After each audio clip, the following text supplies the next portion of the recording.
Intimidation and threats in school districts, not from students, but from parents against school leaders. Worthy of FBI investigation, or are parents within their rights? Next.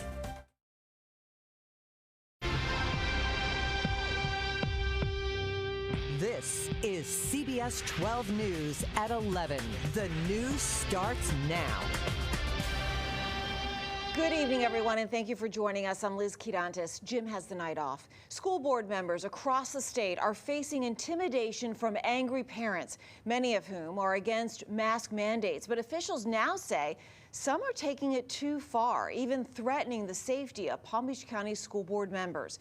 CBS 12's Jay O'Brien has obtained graphic phone messages and emails sent to board members. He joins us tonight with their warnings and what officials are doing about it. Jay?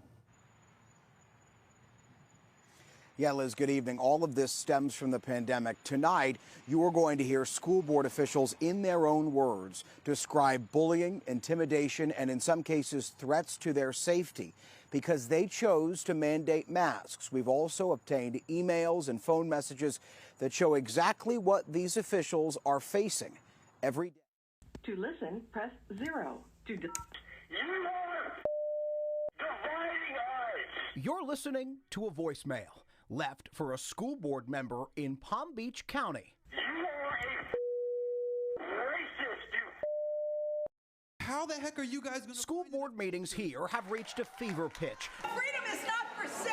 With parents angry over mask mandates and even critical race theory. Most speakers at these meetings are not aggressive.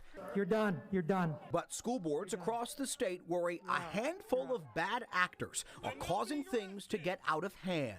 Brevard County School Board member Jennifer Jenkins told colleagues that people are coming to her neighborhood with guns and making false complaints to state agencies about her family. They're making false DCF claims against me to my daughter, that I have to take a DCF investigator to her play date to go underneath her clothing and check for burn marks, which is a credible threat and calculated.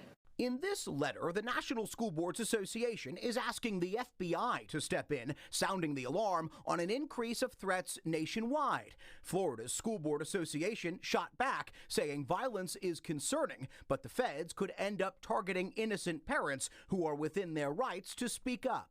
Governor DeSantis agreed, saying the Biden administration is weaponizing the Department of Justice to silence parents. But school board member Frank Barbieri warns the intimidation he and his colleagues are facing is very much real. Most of my colleagues, including myself, have been threatened. The governor kind of downplayed that, suggesting that we haven't been, but I can tell you that I have been. One school board member said a parent recently walked up to them at a playground, saying the school board member should go, quote, sleep with the fishes. And we obtained these profanity-laced emails. One man telling a board member, soon the wrath of Satan will be upon you. There's also this letter with a swastika mailed to a board member's home. Officials tell us school police will continue to guard every board meeting, and at least 2 Palm Beach County school board members have also passed threats along to investigators. We're going to stand up to it. But the problem isn't going away. I talked to board members in other jurisdictions, other districts around the state, and they've all been threatened. Barbieri and other officials acknowledge there are parents going to those school board meetings that are just there to speak their mind and not be aggressive. So officials are now faced with this trouble of threading the needle, trying to make sure that parents get the ability to say their piece, have their First Amendment rights, while also ensuring that everybody stays safe. I'm Jay O'Brien, CBS 12 News. Liz? Jay, you said mask mandates are a big driver of some of those threats. Is there any update on Palm Beach County's mask mandate in schools? Yeah, well, as we know, the district was fined for its mask mandate by the state's Board of Education. That fine came down last week. The district right now is being forced to pay it, although they're fighting that tooth and nail with the state. But officials with the school district have also said this mask mandate might be over sooner than you'd think. They're waiting for cases to go down, hopefully sometime by November, they say. They also have a requirement that all kids ages 5 to 11 be eligible for the vaccine before they would lift that mask mandate. But again, they're hoping that happens sometime within the next few months, Liz.